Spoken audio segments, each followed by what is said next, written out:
안녕하세요. 김주아 앵커입니다. 항상 활기찬 프레스룸 식구들 반갑습니다. 오늘 제에 대해 이야기 나누신다고 해서 본방사수할 생각입니다.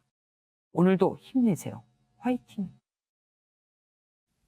네, 지금 보신 영상은요. 저희 MBN 종합뉴스를 진행하는 김주아 앵커가 아니고 김주아 앵커와 똑같은 인공지능 AI 앵커입니다. 그러니까 컴퓨터입니다. 김은미 기자. 네, 그런데 어떻게 저렇게 똑같아요? 똑같죠.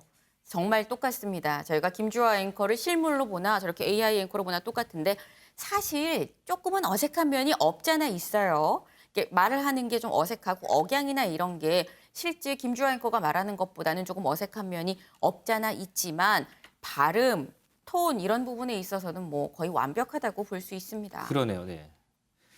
그러면 우리 AI 앵커 모습 조금만 더 보고 오시죠.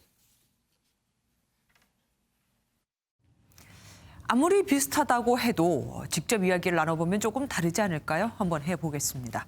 안녕하세요, 주아 씨.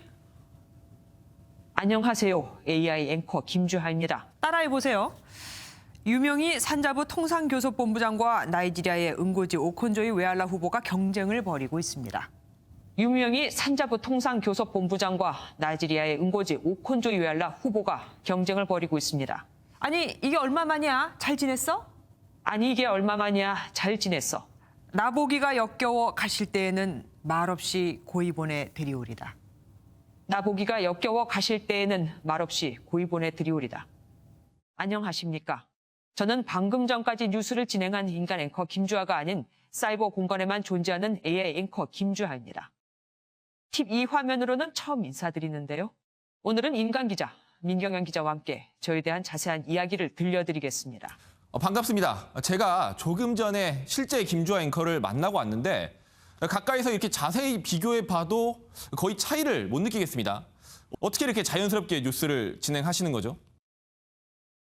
네, 저는 실제 김주아 앵커의 모습이 담긴 영상 10시간 분량을 학습해 탄생했습니다.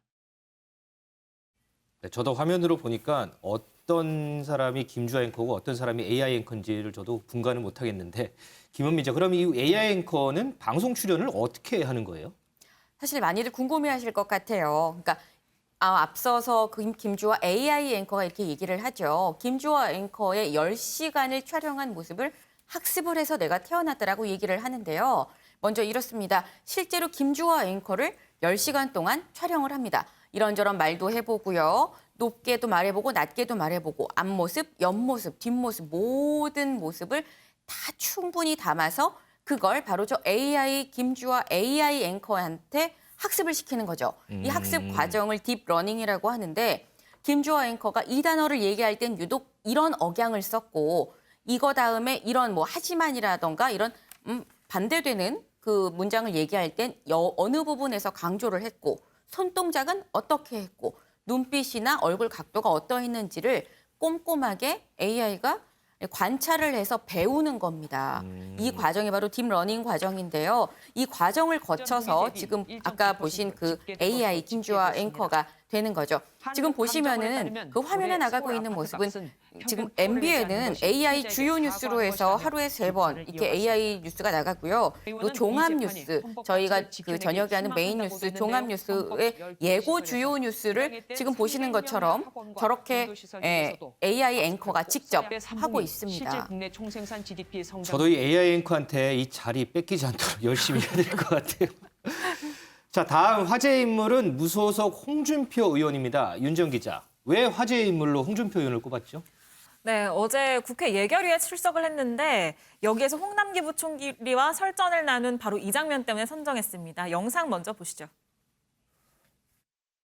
그 부총리님, 네네. 네. 전세집 구했어요?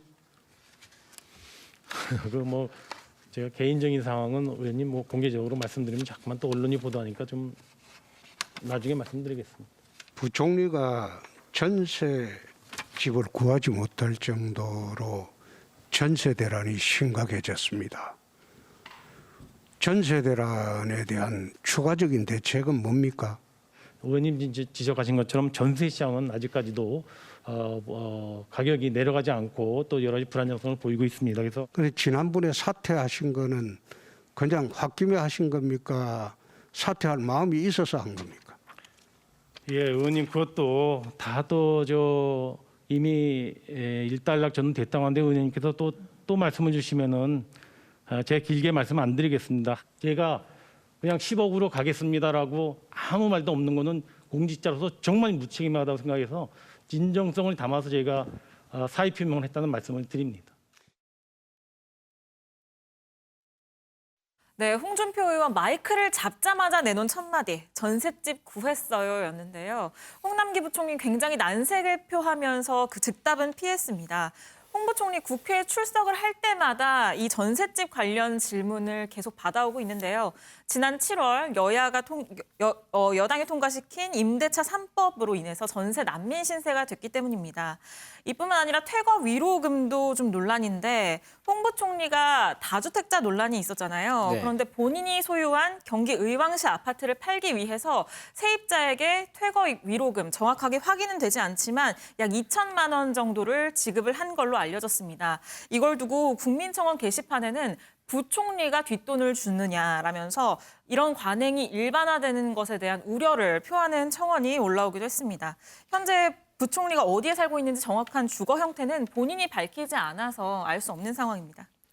요즘에 경제 뉴스를 보면 가장 많이 등장하는 단어가 바로 전세가 아닐까 싶습니다. 윤 의원님, 이렇게 경제부총리까지 전세난을 겪는 거를 보니까 정부의 고민이 상당히 많이 깊어질 것 같아요. 그럴 수밖에 없죠. 그러니까 이거 숫자로도 쉽게 읽을 수 있습니다. 흔히 말하는 인구나 가구 대비 주택 얼마나 지금 보급이 돼 있느냐, 주택 보급률이라고 그래요. 이걸 100% 이미 넘었어요.